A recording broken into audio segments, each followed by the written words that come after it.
What's up guys, it's Johnny Candido of Candido Training HQ, and sorry I don't have a special intro for you guys, but this was really a video that I really didn't plan on that much ahead of time. And what it is just a response to a comment that I thought was a very good comment and a very legitimate question, and it was on my last video, the one of my brother deadlifting. The video said how it's all about self-improvement. I mentioned that that's the purpose of competing in powerlifting meets, where you don't necessarily need to lift elite level numbers to really enter a meet and have a good time. And the comment was, if this is just about self-improvement, then why even enter in a powerlifting meet in the first place? So the implication is, once you enter a meet, it's really just to impress other people. And I really don't think that this is true. And you guys know that I don't just make arguments for, my agenda. Like on the strength versus aesthetics video, I just said do whatever you want to do. But for this one, I think that there are some very legitimate points for my case, for why you should do a powerlifting meet for purely self-improvement. The first one is that once you enter and once you commit to a powerlifting meet, you can't back out of that commitment.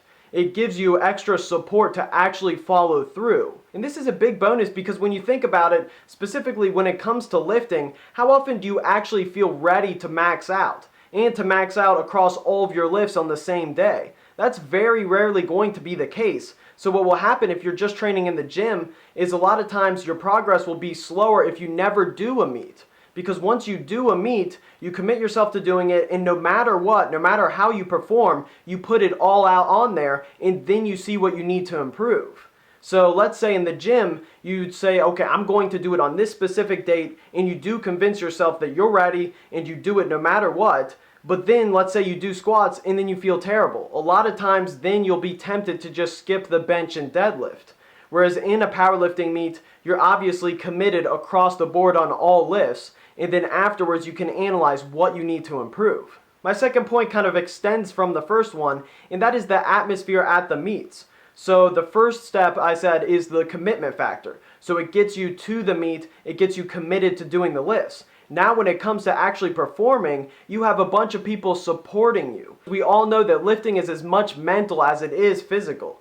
So simply just having a crowd cheering you on for your last deadlift, some meets maybe run 7 hours, but it feels like you have as much energy as if you just started because everybody is behind you and everybody genuinely wants to see you succeed. The third point is possibly the most important to me, and that is the fact that once you compete in a powerlifting meet and in an IPF affiliated federation, I'll include a link in the description to the USAPL once again, you know that your lifts are legitimate. And this can be extremely important because this is what's crucial to marking progress, to being able to see how well you do over time.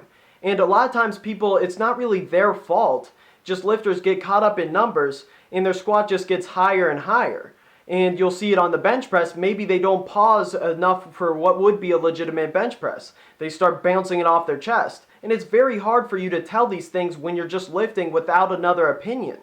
But with the judges, what it does is it just helps you know that the lifts are legitimate, and if you do compete in bigger meets, you'll have calibrated plates. So you'll know exactly how much you're lifting, and you're lifting on real equipment. I'll include a link in the description to my buddy Omar Esof's video on how weights in commercial gyms actually can vary by quite a significant amount. And the more you lift, the more that obviously adds up. So once you compete in the USAPL, all of their bigger meets, some of their local meets are with pound plates, with regular plates, but their bigger meets will all have Alico plates that are calibrated. So this once again helps with self-improvement because you know exactly how much you're lifting. Whereas in other gyms, you really don't know how much you're lifting from gym to gym, or there will be variation within your gym because those plates just aren't consistent. The last point is probably where there's the most confusion and, in my opinion, distortion. And that's the idea that for some reason that competition and self-improvement are on opposite ends of the spectrum, when in reality you want to use competition as a tool to improve yourself. So we don't have to downplay the fact that powerlifting is a competition, that there are placings. My brother was very happy to get second place at that last meet.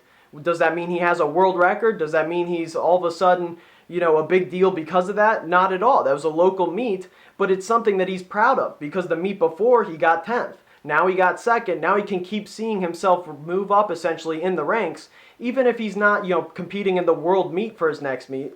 Nothing like that. but it doesn't mean that we can't be proud of how we're progressing in terms of competition, not just in terms of our own numbers. And this is a big pet peeve of mine when I see lifters basically downplay the fact that it is a competition.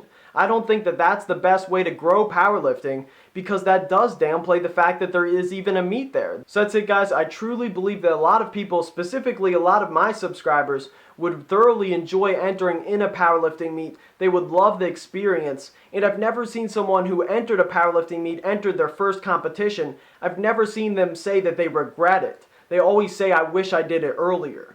So that's just something to think about if you are considering it. And once again, a link to the USAPL's website is in the description. So that's it, guys. Make sure to like the video, support the channel, subscribe if you haven't already, and thanks for watching, guys. Peace. This is the story of a young man who not only believed in himself, but his dreams too. This is the story of the man on the moon.